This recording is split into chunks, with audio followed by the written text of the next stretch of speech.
In this video, I'm going to go over the archetypal themes within Joker.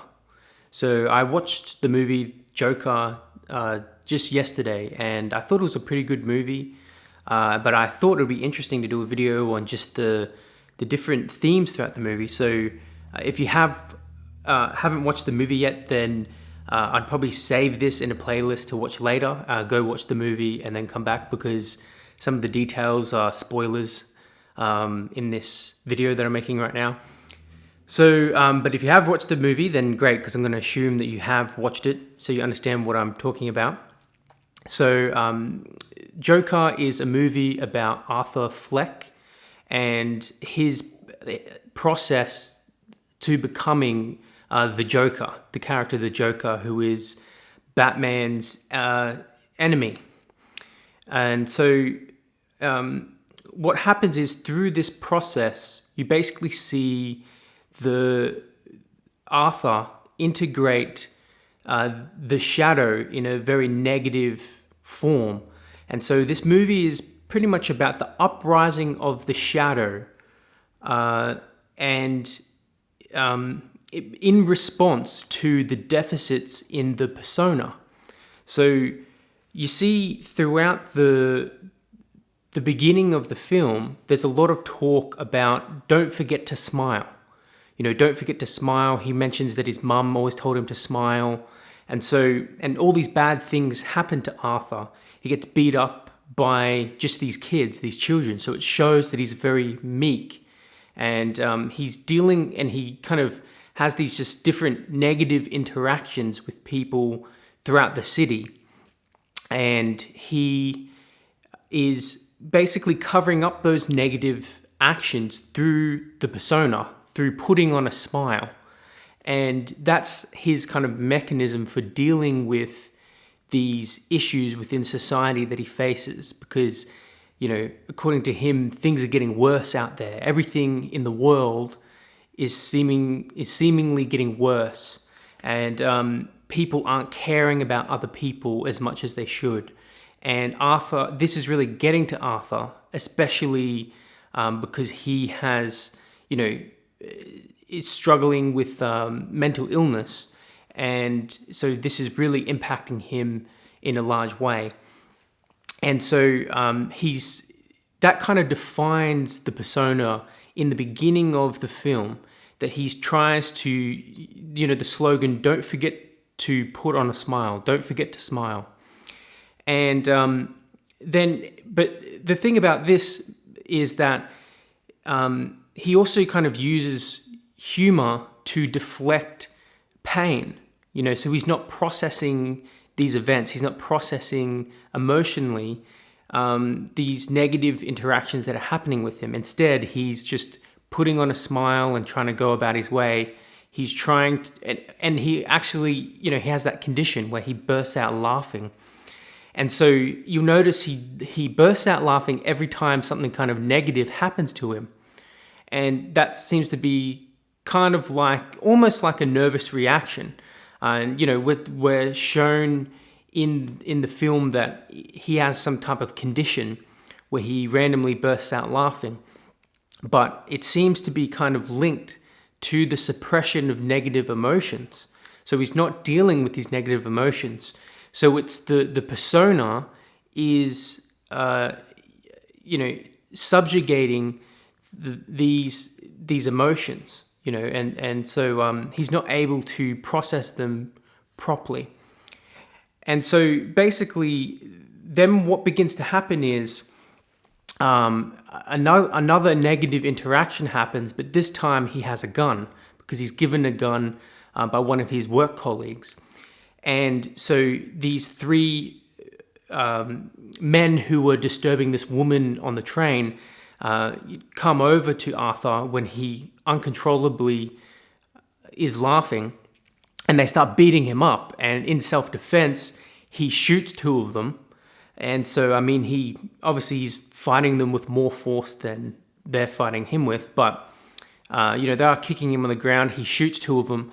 But then he hunts down the third one and gets off at the stop and makes sure he shoots him in the back, and then just keeps shooting him. So he obviously, goes more than self-defense and just kills those three guys. And then this gets on the news, and then some people think it's horrible, but some other people think that they, kind of deserved it. And then it starts these kind of protests and riots around the city. But then you see a transition from the slogan, "Don't forget to smile," which kind of encapsulates the persona, to "Don't smile." And you see when he rubs out that sign, he puts a line through that sign, and the sign says, "Don't forget to smile," and then he puts a line through it, so he makes it say, "Don't smile." And so immediately or shortly after he kills these three men, he goes and he does this strange dance. And it's kind of like a dance of victory or a dance of empowerment, and it's like this conjuring almost of this empowerment over the former weakness that he had, and then after that he goes and he goes straight to his neighbor, and basically it's implied that he has sex with her. Now later on in the film we find out that was actually a fantasy. So that was his own delusions because of his mental illness. But nonetheless, you see that this empowerment from the shadow, from now killing these guys to doing his dance of victory to going and having sex with his neighbor, the shadow has now empowered him from someone who used to be beat up by children and put on a smile to someone who now is, empowered by the aggressive nature of the shadow. And so I think that's actually quite interesting, that transition between the two states of the integration of the shadow, but in a negative way, a negative integration of the shadow. And then later on in the film, we see this, the persona again, but we see it in a different form now. We see it in the form of clowns, masks, these clown masks, with all these people who are rioting throughout the city. And so this is kind of a transmutation of the persona, because obviously, mask is like a persona. A lot of them are anonymous. You don't know who they are. So they are kind of living out a persona, but it's a persona that is now, integrated with the shadow. The negative aspects of the shadow have now, infiltrated. And so this movie is really about the uprising of the shadow via the deficits within the persona. Because in the beginning of the movie, the persona was, like the meek Arthur who gets beat up by children and who puts on a happy smile. And then after the integration of the shadow, we see the persona is now rioting in the streets and letting the whole city burn. So it's a transmutation of the persona via the shadow, the uprising of the shadow. And I think that is very interesting. And then there's also other aspects to the film too, which play on the father and the mother, which play on, the feminine and masculine aspects. So Robert De Niro's character, Murray Franklin, is on the show. In the beginning, you see Arthur having a fantasy of being on the show, and Murray says to him, this stuff, the lights, the show, the audience, all that stuff, I'd give it all up in a heartbeat to have a kid like you. You see, so he's searching for a father, and then later on in the movie, he's searching for Thomas Wayne, which is Bruce Wayne's father, Batman's father, and because his mother believed that, or at least told him and tried to convince him that that Thomas Wayne was Arthur's father. So it's this kind of searching for your father narrative as well. So there's the motif of searching for a father. throughout it in the form of Murray Franklin and Thomas Wayne. And so you also see throughout the film this swinging back and forth from a masculine character, being in good standing with a masculine character, and then being in good standing with the feminine character, and swinging between those two poles. Normally it's his mother, and then it's Murray, and then he's searching for Thomas Wayne, and then back to the mother, and then he finds out that his mother's mental illness from the past, and how she brought him up, and he basically experienced child abuse, and so he has this family history of mental illness. And once he finds all that out, eventually it leads him to killing his own mother. And he says this, it's very chilling. He says, "I used to think that my life was a tragedy, but now I realize it's a comedy."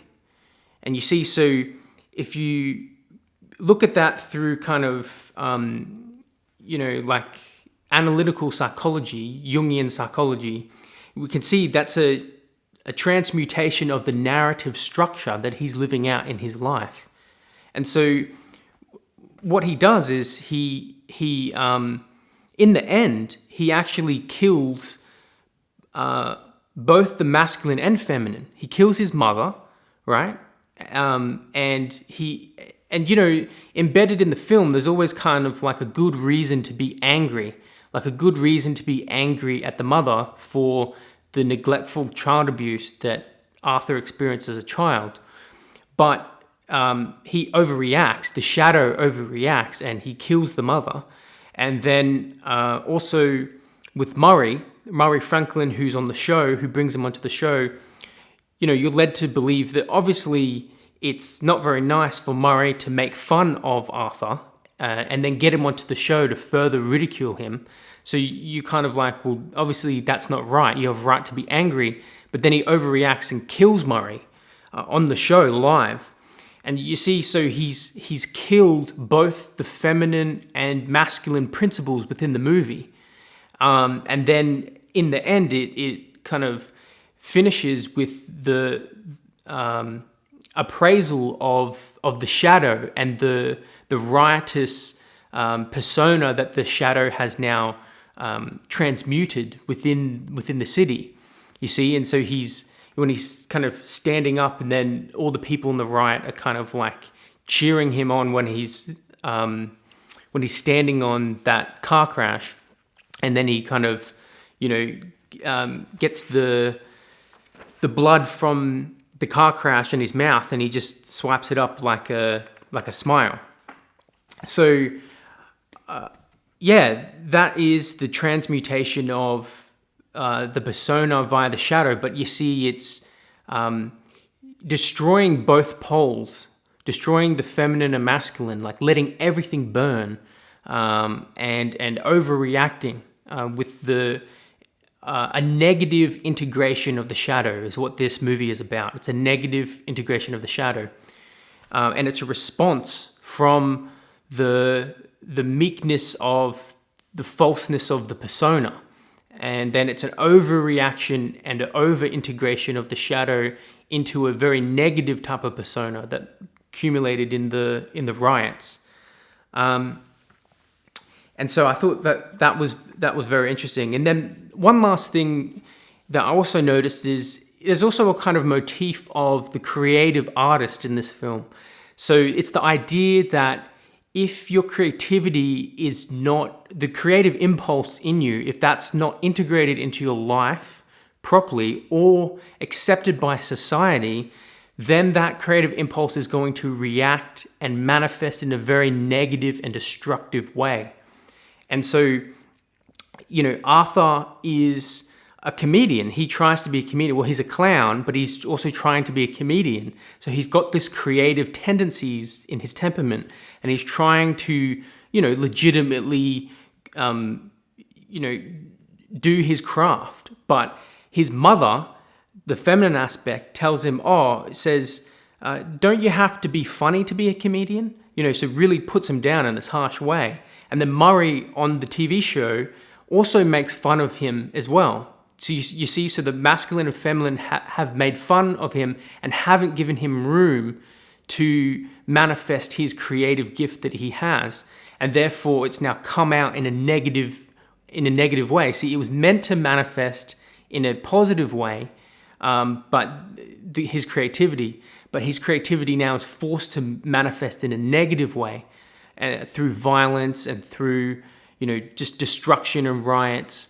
And so it can also be looked at as the creative chaos that manifests through, like a unhealthy integration of the creative forces or something like that.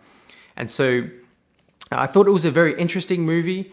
I didn't think it was like the best movie like ever as a movie, but I still really enjoyed it. I found it entertaining, and I thought it was different because it wasn't like other comic book movies that you see normally. It was kind of had this like 70s feel almost, to the movie, like a Taxi Driver feel or something like that. So yeah, so let me know what you guys think about the archetypal themes throughout the movie, and let me know if you found this interesting, or if there's any other movies you want me to look at to analyze the archetypal themes within the movie, because I actually found that quite interesting going through that process. So thanks for watching, guys, and I'll see you in the next one.